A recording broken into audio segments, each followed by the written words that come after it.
I think if you love horror films and you love a psychological thriller, then this is absolutely the film for you, because it's got a lot of unexpected twists and turns that really keep you on the edge of your seat the whole film.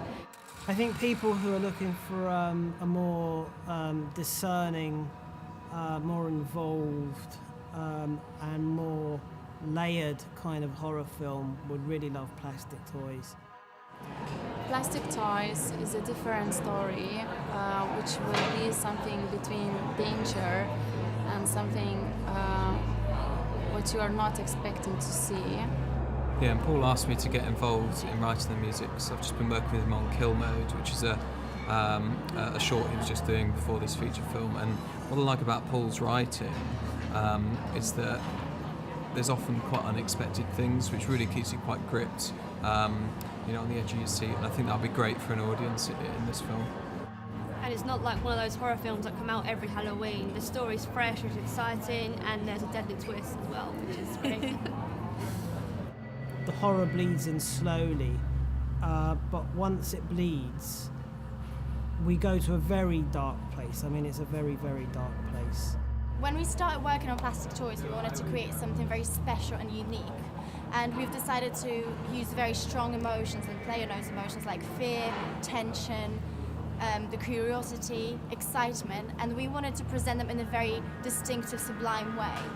I think people are going to walk away, they're going to come out of the cinema feeling like they've been possessed or something. We also have very strong gay and bondage themes in our film that will resonate with our gay audience, but I believe everyone would love the film.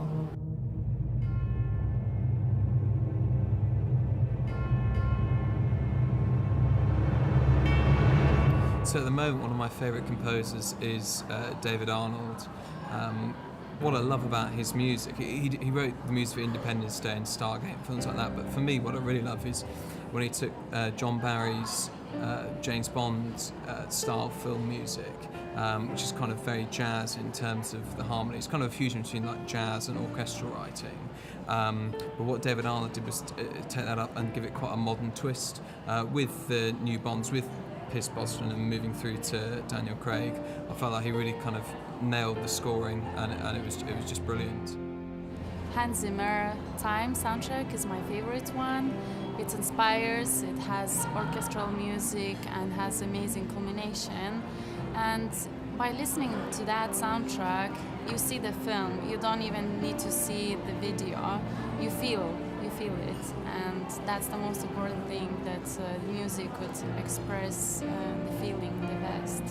And I find he does that quite a lot, actually, Hans Zimmer. So one of his soundtracks that I like the most is for Gladiator, which I remember is the first film I saw at the cinema where I really thought, hang on, this music's absolutely fantastic and this is what I want to do as a career.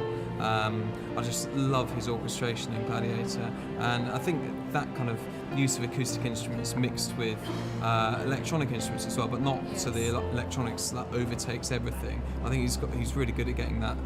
He has a good taste. Yeah, exactly.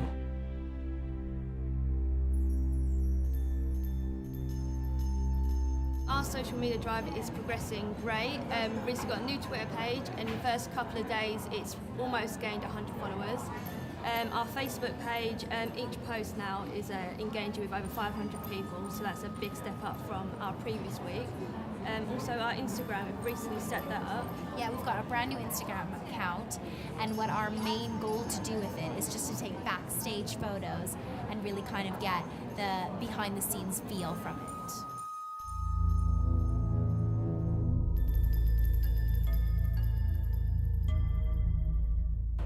I think it's only going to get bigger as we move on and the technology gets more advanced, as it's a cheaper way of being able to transport an audience and the actors to locations that would otherwise be unavailable.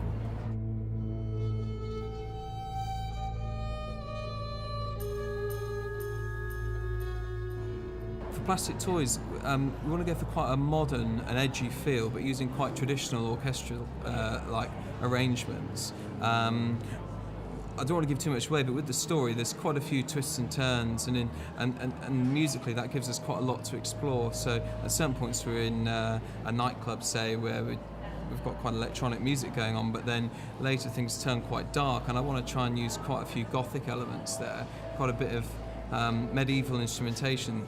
Paul had a great idea of using recorders if possible, and what I quite like about that is it's quite a childlike instrument that you would learn in primary school really, but we're going to hopefully mix that up a bit and use that and hopefully create quite an edgy vibe. Sex, violence and emotions have an enormous power to excite, and we wanted to make a film that would be both powerful and have an impact, and the biggest impact is always achieved by strong sensations. And Plastic Toys is full of action and is full of complex emotions. It's a transformative film, an exciting body spectacle. I really love David Cronenberg and David Lynch, and how those films like Dead Ringers or Mulholland Drive or even The Fly, how they seem to root the action in the real world. There's this feeling of reality, there's a feeling of this contemporary society, and then superimposed onto that is this world of total dread.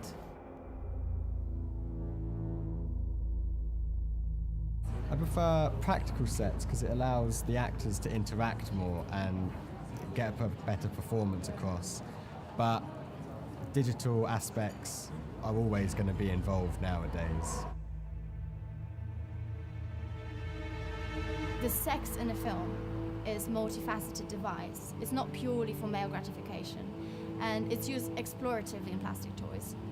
We also avoid gender roles, the typical gender roles, that can be forced on the audience, and we don't want to categorize our characters as passive females and active males.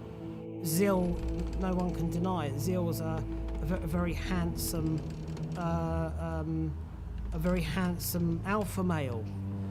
Babefist is a sex goddess, but these are just facades. Behind that is the darkest of hearts.